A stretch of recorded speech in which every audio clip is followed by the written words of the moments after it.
संसद के विशेष सत्र में पीएम मोदी का संबोधन, कहा पुराने संसद भवन को बनाने का फैसला विदेशी शासकों का था, लेकिन पसीना पैसा देश का लगा।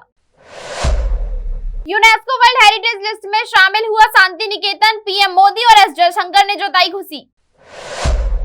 वामपंथी विचारधारा पर मोहन भागवत बोले, स्कूल में बच्चों से प्राइवेट पार्ट्स के नाम पूछे जा रहे। 10 महिला सांसदों ने संसद भवन की यादें की शेयर, नोट लिखकर पुरानी इमारत को कहा अलविदा। शिवसेना के नाम निशान और विधायकों की अयोग्यता पर सुनवाई आज, शिंदे को मिला था पार्टी का सिंबल और नाम।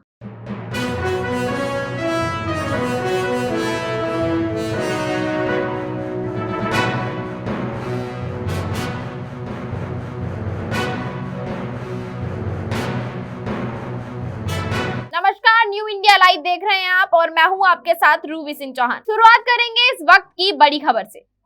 पुरानी संसद में सोमवार को संसद की कार्यवाही का आखिरी दिन है। मंगलवार यानी 19 सितंबर से संसद की कार्यवाही नए संसद भवन में होगी। पीएम मोदी ने इस भवन में अपनी आखिरी स्पीच में कहा, देश 75 वर्षों की संसदीय यात्रा का एक बार फिर से संस्मरण कराने और नए संसद में जाने के लिए उन प्रेरक पलों को, इतिहास की अहम घड़ी को स्मरण करते हुए आगे बढ़ने का यह अवसर है। अब हम सब इस ऐतिहासिक भवन से विदा ले रहे हैं। उन्होंने कहा, आजादी के बाद इस भवन को संसद भवन के रूप में पहचान मिली। इस इमारत का निर्माण करने का फैसला विदेशी शासकों का था। हम गर्व से कह सकते हैं कि इस भवन के निर्माण में पसीना और परिश्रम मेरे देशवासियों का लगा था, पैसे भी मेरे देश के लोगों के लगे। बता दें कि केंद्र सरकार ने 18 से 22 सितंबर तक संसद का विशेष सत्र बुलाया है। स्पेशल सत्र में 5 बैठकें होंगी। इस दौरान 4 बिल पेश किए जाएंगे। उधर विपक्षी पार्टियों ने सरकार से सवाल जवाब करने के लिए 9 मुद्दों की लिस्ट तैयार की है। विपक्षी गठबंधन INDIA से 24 पार्टियां इस सेशन में हिस्सा लेंगी। पुरानी संसद में सोमवार को संसद की कार्यवाही का आखिरी दिन है। मंगलवार यानी आज से संसद की कार्यवाही नए संसद भवन में होगी। पीएम मोदी ने इस भवन में अपनी आखिरी स्पीच में कहा, देश 75 वर्षों की संसदीय यात्रा का एक बार फिर से संस्मरण कराने और नए सदन में जाने के लिए उन प्रेरक पलों को, इतिहास की अहम घड़ी को स्मरण करते हुए आगे बढ़ने का यह अवसर है। हम सब इस ऐतिहासिक भवन से विदा ले रहे हैं। उन्होंने कहा, आजादी के बाद इस भवन को संसद भवन के रूप में पहचान मिली। इस इमारत का निर्माण करने का फैसला विदेशी शासकों का था। हम गर्व से कह सकते हैं कि इस भवन के निर्माण में पसीना और परिश्रम मेरे देशवासियों का लगा, पैसा भी मेरे देश का। वहीं पश्चिम बंगाल के वीरभूम जिले में स्थित शांति निकेतन को यूनेस्को की वर्ल्ड हेरिटेज लिस्ट में शामिल किया गया है। सऊदी अरब में रविवार को हुई वर्ल्ड हेरिटेज कमेटी की मीटिंग में यह फैसला लिया गया। बता दें कि शांति निकेतन की शुरुआत रविंद्रनाथ टैगोर के पिता देवेंद्रनाथ टैगोर ने 1863 में आश्रम के तौर पर की थी। 1901 में रविंद्रनाथ टैगोर ने इसे प्राचीन भारत के गुरुकुल सिस्टम पर आधारित रेजिडेंशियल स्कूल और आर्ट सेंटर में बदला। टैगोर ने 1921 में यहाँ विश्व भारती की स्थापना की, जिसे 1951 में सेंट्रल यूनिवर्सिटी और राष्ट्रीय महत्व का संस्थान घोषित किया गया। रविंद्रनाथ टैगोर ने अपने जीवन का लंबे समय यहीं बिताया था। पश्चिम बंगाल के बीरभूम जिले में स्थित शांति निकेतन को यूनेस्को की वर्ल्ड हेरिटेज लिस्ट में शामिल किया। सऊदी अरब में रविवार को ही वर्ल्ड हेरिटेज कमेटी की मीटिंग में यह फैसला लिया गया। शांति निकेतन के यूनेस्को की वर्ल्ड हेरिटेज लिस्ट में शामिल होने पर पीएम मोदी और विदेश मंत्री एस जयशंकर ने खुशी जताई है। पीएम मोदी ने कहा, मुझे खुशी है कि भारत की समृद्ध सांस्कृतिक विरासत के प्रतीक शांति निकेतन को वर्ल्ड हेरिटेज लिस्ट में शामिल किया गया है। ये सभी भारतीयों के लिए गर्व का पल है। वहीं एस जयशंकर ने कहा कि ये देश के पहले नोबेल पुरस्कार विजेता रविंद्रनाथ टैगोर को सच्ची श्रद्धांजलि है। इस घोषणा के बाद विश्व भारती यूनिवर्सिटी में जश्न मनाया जा रहा है। यूनिवर्सिटी की बिल्डिंग और परिसर को रंग बिरंगी लाइटों से सजाया गया। फैकल्टी, स्टाफ और स्टूडेंट्स ने पारंपरिक कपड़े पहने और रविंद्र संगीत पर डांस किया। ममता बनर्जी ने कहा कि शांति निकेतन का हेरिटेज लिस्ट में शामिल होना हमारे लिए खुशी और सम्मान की बात है। पिछले 12 सालों में हमारी सरकार ने शांति निकेतन के इंफ्रास्ट्रक्चर को बढ़ाया है। आर्कियोलॉजिकल सर्वे ऑफ इंडिया ने बताया कि Shanti Niketan world heritage list में शामिल होने वाली भारत की 41वीं धरोहर है। लंबे समय से इसे हेरिटेज लिस्ट में शामिल कराने की मांग की जा रही थी। इससे पहले आगरा का किला, अजंता की गुफाएं, ताजमहल, कोणार्क सूर्य मंदिर, काजीरंगा नेशनल पार्क, फतेहपुर सीकरी, सांची और जयपुर के जंतर मंतर समेत कई धरोहरों को इस लिस्ट में शामिल किया गया है। दुनिया की कुल 1172 प्रॉपर्टी वर्ल्ड हेरिटेज लिस्ट में शामिल है। सांस्कृतिक और प्राकृतिक धरोहरों को इसमें शामिल किया गया है। is also coming and it's a big festival now. I will invite all of you, if you can spare some time you must visit West Bengal also sometimes. And this Durga Puja have become the world intangible heritage. UNESCO is already declared. वहीं राष्ट्रीय स्वयंसेवक संघ प्रमुख मोहन भागवत ने रविवार को वामपंथी विचारधारा पर जमकर हमला बोला। भागवत ने कहा, स्कूलों में छोटे बच्चों से प्राइवेट पार्ट के नाम पूछना वामपंथी इकोसिस्टम का हमला है। ऐसे विचारधारा से लोगों को लगता है कि वो ताकतवर हैं, भगवान हैं। वो खुद को साइंटिस्ट बुलाते हैं, लेकिन ऐसा नहीं है। मोहन भागवत पुणे में एक मराठी किताब के लॉन्च पर बोल रहे थे। यहाँ उन्होंने बताया, मैं गुजरात के एक स्कूल में गया था। वहां एक शख्स ने मुझे किंडरगार्टन स्कूल में लगा एक निर्देश दिखाया। उसमें शिक्षकों को पता लगाने को कहा गया था कि क्या KG2 के बच्चों को अपने प्राइवेट पार्ट्स के नाम पता है। वामपंथी इकोसिस्टम का हमला यहाँ तक पहुंच चुका है। ये ऐसे विचारधारा वाले लोगों की मदद के लिए बिना नहीं हो सकता।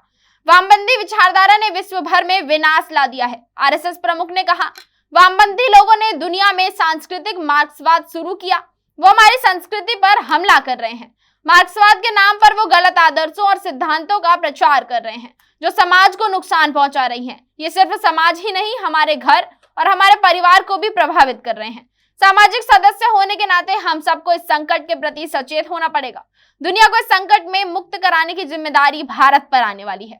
मोहन भागवत ने तमिलनाडु के CM MK स्टालिन के बेटे और DMK नेता उदयनिधि स्टालिन के सनातन धर्म को लेकर बयान पर पलटवार किया। उन्होंने कहा, सनातन को उसकी सही जगह पर फिर से स्थापित करने के लिए राक्षसों के साथ लड़ाई चल रही है। इस लड़ाई में हम सभी को देव संस्कृति की ओर से एक साथ खड़ा होना होगा और दुनिया को अंधकार से बाहर निकालना होगा। RSS प्रमुख ने दिल्ली में G20 के सफल आयोजन पर केंद्र सरकार की सराहना की। उन्होंने कहा, बतौर मेजबान देश भारत ने समिट के पहले ही दिन अफ्रीकन यूनियन को G20 का सदस्य बनाया। G20 के इतिहास में ऐसा कभी नहीं हुआ था। ये दर्शाता है कि भारत तेजी से तरक्की कर रहा है। राष्ट्रीय स्वयंसेवक संघ प्रमुख मोहन भागवत ने बुधवार 6 सितंबर को कहा कि हमारे समाज में आज भी भेदभाव मौजूद है। जब तक यह असमानता बनी रहेगी तब तक आरक्षण भी जारी रहेगा। हम संविधान में दिए गए आरक्षण को पूरा समर्थन देते हैं। राष्ट्रीय स्वयंसेवक संघ प्रमुख मोहन भागवत ने कहा कि जाति भगवान ने नहीं बनाई है, जाति पंडितों ने बनाई, जो गलत है। भगवान के लिए हम सभी एक हैं। हमारे समाज को बांटकर पहले देश में आक्रमण हुए, फिर बाहर से लोग आए और इसका फायदा उठाया। भागवत रविवार को मुंबई में संत रोहिदास जयंती पर आयोजित एक कार्यक्रम में बोल रहे थे। वहीं संसद का विशेष सत्र सोमवार यानी आज से शुरू हो रहा है। 5 दिन के सत्र के पहले दिन का कामकाज संसद की पुरानी बिल्डिंग में होगा। इसके बाद संसद नई बिल्डिंग में शिफ्ट हो जाएगा। रविवार को संसद की नई बिल्डिंग पर पहली बार तिरंगा फहराया गया। उपराष्ट्रपति जगदीप धनखड़ ने संसद भवन के गजद्वार पर ध्वजारोहण किया। कार्यक्रम में अलग अलग पार्टियों के सांसद मौजूद रहे। इस मौके पर 10 महिला सांसदों ने संसद की पुरानी इमारत से जुड़ी यादें शेयर की। भाजपा की स्मृति ईरानी, शिवसेना की प्रियंका चतुर्वेदी, तृणमूल कांग्रेस की महुआ मोइत्रा, शिरोमणि अकाली दल की हरसिमरत कौर बादल, अपना दल की अनुप्रिया पटेल, भाजपा की पूनम महाजन, एनसीपी की सुप्रिया सूले, कांग्रेस की रम्या हरिदास, निर्दलीय सांसद नवनीत नारायण और राज्यसभा सांसद PT ऊषा ने नोट लिखकर पुरानी इमारत को अलविदा कहा। स्मृति ईरानी ने संसद की नई इमारत में कामकाज शुरू होने का लेकर शुभकामनाएं दी। हरसिमरत कौर बादल ने लिखा, 2006 में संसद देखने से लेकर 2009 में पहली बार सांसद बनने तक, 2014 में पहली बार मंत्री बनने तक इस इमारत के 144 पिलर से मेरी कई यादें जुड़ी हैं। इतिहास और हजारों भारतीय कलाकारों, मूर्तिकारों और मजदूरों की कला से सजी ये इमारत मेरे लिए गहन शिक्षा का स्थान रही है। प्रियंका चतुर्वेदी ने लिखा, यादें, सीख, नीति, निर्माण, दोस्ती, इस जगह का इतिहास और इसका खूबसूरत वास्तुशिल्प जिसने गहन बहस और हंगामे देखे हैं। इस परिसर में राजनीति के दिग्गज और इतिहास बनाने वाले काम करते हैं। इस संसद ने एक मजबूत राष्ट्र के तौर पर हमारी यात्रा को आकार दिया है। इस यात्रा का हिस्सा बनने पर मुझे गर्व है और उम्मीद करती हूँ कि पुरानी संसद की आत्मा नई संसद में जिंदा रहेगी। अनुप्रिया पटेल ने लिखा, जब मैंने पहली बार इस इमारत में कदम रखा तो मैंने गहराई से महसूस किया कि मैं एक ऐतिहासिक इमारत में प्रवेश कर रही हूँ, जिसने देश को आजादी पाते हुए देखा, संविधान बनते हुए देखा और देश के लोकतांत्रिक संस्थानों को बढ़ते हुए और मजबूत होते हुए देखा। पूनम महाजन ने लिखा, अंतिम जय का वज्र बनाने नवदधीची हड्डियां गलाएं, आओ फिर से दिया जलाएं। महुआ मोहित्रा ने लिखा, इस इमारत की मेरे दिल में हमेशा खास जगह रहेगी, ठीक वैसे ही जैसे किसी के पहले घर की होती है। इस हॉल ने हम सभी को गले लगाया, इसने हमें मदद की कि हम इसमें अपने लिए छोटे कोने ढूंढ सके। ये इमारत एक स्वतंत्र देश के स्वतंत्र रूप से चुने गए प्रतिनिधियों के लिए एक मुक्त स्थान था और ये हमारी जिम्मेदारी होगी कि भले ही इमारत बदल जाए लेकिन स्वतंत्रता का प्रतीक बनी रहे। सुप्रिया सूले ने लिखा, महाराष्ट्र और बारामती की जनता के प्रति अपना आभार जताना चाहती हूँ कि उन्होंने मुझे दुनिया के सबसे बड़े लोकतंत्र का हिस्सा बनने और संसद की खूबसूरत इमारत का हिस्सा बनने का मौका दिया। रम्या हरिदास ने संसद की पुरानी इमारत को लोकतंत्र का महल और मजबूत फैसलों की जन्मस्थली बताया। नवनीत राणा ने लिखा, जब मैंने पहली बार पुरानी संसद में कदम रखा था उसकी याद आज भी मेरे मन में है। इस संसद ने मुझे बहुत सारी चीजें सीखने का मौका दिया। ये वाकई में लोकतंत्र का मंदिर है। वहीं पीटी उषा ने लिखा, 1986 में मैंने पहली बार संसद का दौरा किया था। इसके बाद मैं 2-3 बार और संसद आई, लेकिन 20 जुलाई 2022 को मैं राज्यसभा सांसद के तौर पर पहली बार संसद आई। वो मेरे लिए एक बड़ा दिन है। वहीं शिवसेना में शिंदे और उद्धव गुट के बीच जारी विवाद को लेकर दाखिल 2 याचिकाओं पर आज यानी 18 सितंबर को सुप्रीम कोर्ट में सुनवाई होनी है। इसमें एक याचिका शिंदे गुट को पार्टी के नाम और सिंबल का इस्तेमाल करने से जुड़ी है। वहीं दूसरी एकनाथ शिंदे गुट के 16 विधायकों को अयोग्य घोषित करने की मांग से जुड़ी पुनर्विचार याचिका है। इसे उद्धव ठाकरे गुट के नेता सुनील प्रभु ने दाखिल किया था। सीजेआई डीवाई चंद्रचूड़, जस्टिस जेबी पारदीवाला और जस्टिस मनोज मिश्रा की बेंच मामले पर सुनवाई करेगी। शिवसेना नेता एकनाथ शिंदे ने जून 2022 में पार्टी से बगावत की थी। इसके बाद शिंदे ने भाजपा के साथ मिलकर राज्य में सरकार बनाई और खुद मुख्यमंत्री बन गए। इसके बाद शिंदे ने शिवसेना पर अपना दावा कर दिया। 16 फरवरी 2023 को चुनाव आयोग ने एकनाथ शिंदे गुट को असली शिवसेना मान लिया। साथ ही शिंदे गुट को शिवसेना का नाम और चिन्ह को इस्तेमाल करने की इजाजत दे दी। उद्धव गुट ने चुनाव आयोग के फैसले को सुप्रीम कोर्ट में चुनौती दी थी। एकनाथ शिंदे गुट के 16 बागी विधायकों की अयोग्यता पर सुप्रीम कोर्ट ने करीब 4 महीने पहले फैसला सुनाया था, जिसमें कोर्ट ने बागी विधायकों की सदस्यता पर फैसला स्पीकर पर छोड़ दिया था। वहीं उद्धव ठाकरे गुट के नेता सुनील प्रभु ने सुप्रीम कोर्ट में याचिका दाखिल कर मामले पर फिर से विचार करने की अपील की थी। महाराष्ट्र में शिवसेना शिंदे गुट और उद्धव गुट की ओर से एक दूसरे के विधायकों को अयोग्य घोषित करने की याचिकाओं पर 14 सितंबर को सुनवाई हुई। ये सुनवाई विधानसभा अध्यक्ष राहुल नार्वेकर ने विधानसभा के सेंट्रल हॉल में की। न्यूज एजेंसी पीटीआई के मुताबिक मामले की सुनवाई सुबह 10:30 बजे से दोपहर 2 बजे तक हुई। इसके बाद शिंदे गुट के वकील अनिल साखेर ने मीडिया से कहा, हमें उद्धव गुट की ओर से दस्तावेज नहीं मिले हैं। जवाब में ठाकरे गुट के विधायक रविंद्र वायकर ने कहा कि ये शिंदे गुट की रणनीति का हिस्सा है। ये विधानसभा अध्यक्ष का काम है कि वो दोनों गुटों को मामले से जुड़े दस्तावेज मुहैया कराए। हम चाहते हैं कि इस मामले में 34 याचिकाएं दाखिल की गई हैं, सबको जोड़कर एक साथ सुना जाए। विधानसभा अध्यक्ष राहुल नार्वेकर ने मामले की सुनवाई के लिए शिवसेना के दोनों गुटों के 54 विधायकों को नोटिस भेजा था, जिसमें सभी विधायकों का विधानसभा में पेश होने का निर्देश दिया गया था। इस दौरान दोनों गुटों के विधायक और उनके वकील मौजूद रहे। फिलहाल मामले की सुनवाई अगले हफ्ते तक के लिए टाल दी गई। मामले की सुनवाई के दौरान सभी विधायक के वकीलों को सीरियल नंबर दिए गए थे। आगे की सुनवाई और कार्रवाई के लिए उनसे व्हाट्सएप नंबर और ईमेल आईडी देने के लिए कहा गया है। दोनों गुटों के विधायकों को सेंट्रल हॉल में अलग अलग जगह पर बैठाया गया था। इसके बाद उनके बयान दर्ज किए। वहीं केरल में 2 दिन बाद निपाह वायरस का कोई मामला नहीं मिला है। राज्य की स्वास्थ्य मंत्री वीना जॉर्ज ने 17 सितंबर को बताया कि बीते कुछ दिनों में राज्य में निपाह के 6 नए केस मिले हैं। इनमें से 2 लोगों की मौत हुई है। संक्रमितों के संपर्क में आए हाई रिस्क वाले 42 लोगों के सैंपल जांच के लिए भेजे गए थे। सभी की रिपोर्ट नेगेटिव आई है। उन्होंने बताया कि कुछ अन्य लोगों की रिपोर्ट आनी अभी बाकी है। आज शाम तक सभी की रिपोर्ट आने की उम्मीद है। राज्य में निपाह का 6ठा केस 15 सितंबर को मिला था। जब स्वास्थ्य मंत्री से पूछा गया कि राज्य में निपाह का कोई नया केस नहीं मिला है, ऐसे में लोगों को कब तक सावधानी बरतनी चाहिए। जवाब में स्वास्थ्य मंत्री ने कहा कि प्रोटोकॉल के अनुसार पिछला केस मिलने के 42 दिन बाद तक हमें सावधान रहने की जरूरत है। निपाह वायरस के लिए 42 दिन खतरे वाले माने जाते हैं। मृत लोगों के संपर्क में आए लोगों में से 15 हाई रिस्क वाले थे। इनके सैंपल 15 सितंबर को जांच के लिए भेजे गए थे। स्वास्थ्य अधिकारी के अनुसार संक्रमित लोगों की कॉन्टैक्ट लिस्ट में 950 लोग शामिल हैं। इनमें से 213 लोग हाई रिस्क कैटेगरी के हैं। कॉन्टैक्ट लिस्ट में 287 स्वास्थ्य अधिकारी भी शामिल हैं। स्वास्थ्य मंत्री ने बताया कि निपाह से संक्रमित लोगों के कॉन्टैक्ट में आए लोगों को ट्रेस करने के लिए पुलिस की मदद ली जा रही है क्योंकि संक्रमितों के संपर्क में आए लोग टेस्ट कराने से डर रहे हैं। फोन कर जांच के लिए बुलाने पर वो लोग इनकार कर देते हैं, इसलिए उनके मोबाइल को ट्रेस कर पुलिस उन तक पहुंच रही है। उन्होंने कहा कि साल 2018 में जिस इलाके में इस वायरस के केस मिले थे, केंद्रीय टीम वहां जाकर सर्वे करेगी, वहां किसी भी इकोलॉजिकल चेंज की तलाश की जाएगी। उधर national institute of virology Pune और Indian council of medical research की टीमें भी जिले का सर्वे कर रही हैं। Indian council of medical research ने 15 सितंबर को कहा कि निपाह वायरस से मृत्यु दर 40 से 70% है। ये कोरोना वायरस से होने वाली मृत्यु दर की तुलना में काफी ज्यादा है। कोरोना से मृत्यु दर 2 से 3% है। ICMR ने यह भी कहा कि केरल में निपाह वायरस क्यों फैलता है, इसकी वजह अभी साफ नहीं है। वहीं chief justice of India DY Chandrachud ने रविवार को कहा कि हम सबको मूर्ख बना सकते हैं लेकिन खुद को नहीं।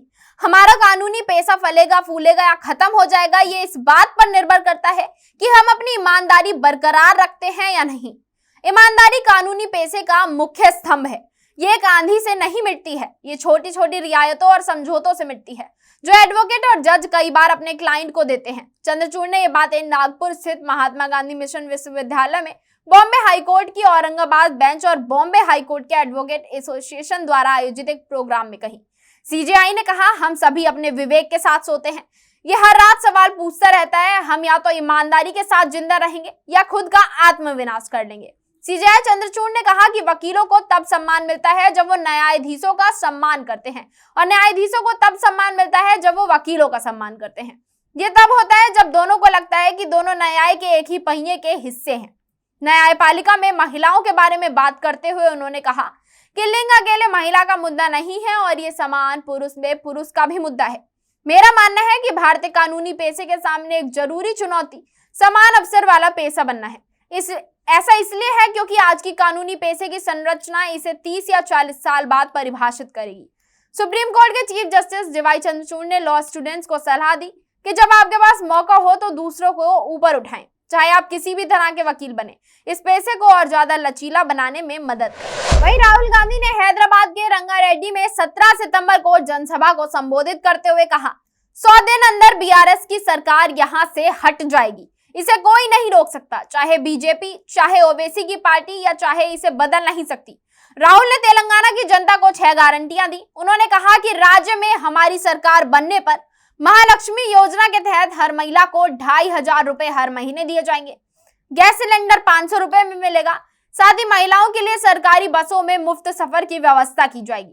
राज्य के हर नागरिक को 200 यूनिट मुफ्त बिजली देंगे। राजनीति में बहुत जरूरी होता है कि हमें मालूम हो हम किससे लड़ रहे हैं। तेलंगाना में कांग्रेस पार्टी सिर्फ BRS से नहीं लड़ रही, बल्कि हम BRS, BJP, MIM से लड़ रहे हैं। ये पार्टियां खुद को अलग बताती हैं लेकिन असल में एक है। बीजेपी को जब भी जरूरत पड़ती है BRS ने उसका साथ दिया है। किसानों के बिल का मामला हो या GST का, सोनिया गांधी जो कहती हैं वो पूरा करती हैं।